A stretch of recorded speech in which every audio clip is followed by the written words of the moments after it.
Right, Tim, now we've done the external render. Now, could you describe to me any plasterboard works that you've done? Yeah, by all means. What did we do? A couple of weeks ago we did a job for a lady in Reading, and we were replacing a ceiling. Right.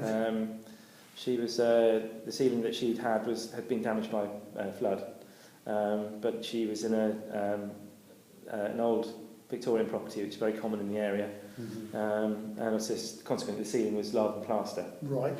Yeah.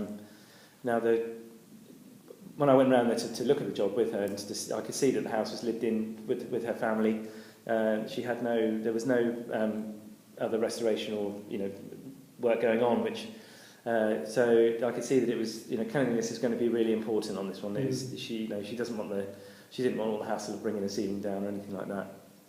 So I suggested to her that we should tack over the existing ceiling. And was the existing ceiling sound enough to do that? The existing ceiling itself wasn't. No, obviously very brittle. Right.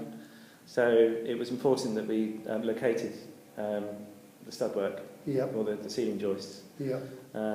So that was a job that we had to do to look into that and make sure that we were be very careful about where they were, and because of the services coming down, and really assess the whole situation, not rush it.